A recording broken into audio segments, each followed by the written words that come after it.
سال میری زندگی ہو گئی ہے، 53 سال تک مکے کی دھرتی پہ، 10 سال مدینے کی سرزمین پر آپ کے نگاہوں کے سامنے ہو، میں نے دین کی تبلیغ کیا کہ نہیں؟ آواز آئی آپ نے دین کی تبلیغ کی ہے۔ میرے آقا نے ارشاد فرمایا میں تمہارے درمیان دو بھاری چیزیں چھوڑ کر کے جا رہا ہوں، میں تمہارے درمیان دو بھاری چیزیں چھوڑ کر کے جا رہا ہوں، ان دونوں کو مضبوطی سے پکڑے رہو گے تو کبھی گمراہ نہیں ہو سکتے، کبھی گمراہ نہیں ہو سکتے۔ ٹھہر ایک اداہرن دے کر کے سمجھا رہا ہوں میرے دوست اور بزرگوں، جب گھر کا کوئی گارجین ہوتا ہے، گھر کا کوئی سرپرست ہوتا ہے، ان کے دادا یا بابا ہوتے ہیں، جب ان کو یہ پتہ چلتا ہے کہ شاید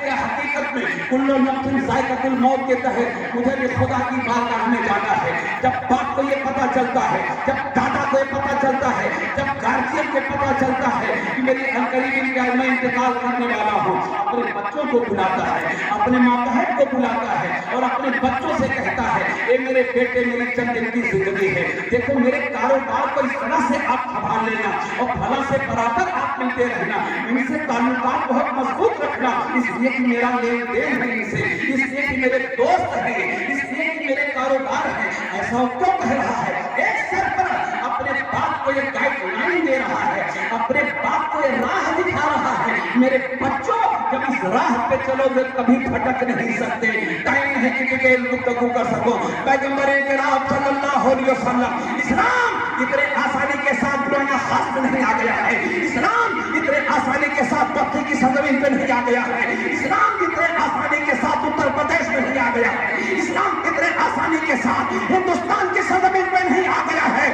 جب میرے دوستوں رسول پاک نے غزوہ احد میں دمار مبارک کو شہید کیا ہے، اس کا نتیجہ ہے کہ اسلام آج لہرا رہا ہے۔ امیر حمزہ نے اپنے کلیجے کو چبایا ہے تب اسلام یہاں پر آیا ہے۔ میرے دوستوں صحابہ کرام نے اپنی جان کی قربانی دی ہے، اپنے مال کی قربانی دی ہے، اپنے اولاد کی قربانی دی ہے، اپنے وطن کی قربانی دی ہے، تب اسلام یہاں پر آیا ہے۔ اور جب کربلا کے دبتے ہوئے صحرا میں 22,000 کا لشکر زرارزین آیا تھا اسلام کے اصولوں کو ختم کرنے کے لیے، اسلام کے ضابطے کو مٹانے کے لیے، رسول پاک کا جنازہ میدان میں آیا تھا۔ یزید تیرے جیسے ناپاک ہاتھ پر میں اپنے ہاتھ کو نہیں دے سکتا، اسلام کی طاقتوں میں تیرے حوالے نہیں کر سکتا، اس کے لیے چاہے 22 سال کے بھتیجے قاسم کی جوانی لٹے میں لٹانے کے لیے تیار ہوں، 18 سال کے بیٹے علی اکبر کی جوانی لٹے میں لٹانے کے لیے تیار ہوں، اور 6 مہینہ کے بچے علی اصغر کے ہوٹل پر تیر چلے حسین کو یہ گوارا ہے، مگر اسلام جیسے مہذب مذہب تیرے حوالے کرنے کبھی ہو نہیں۔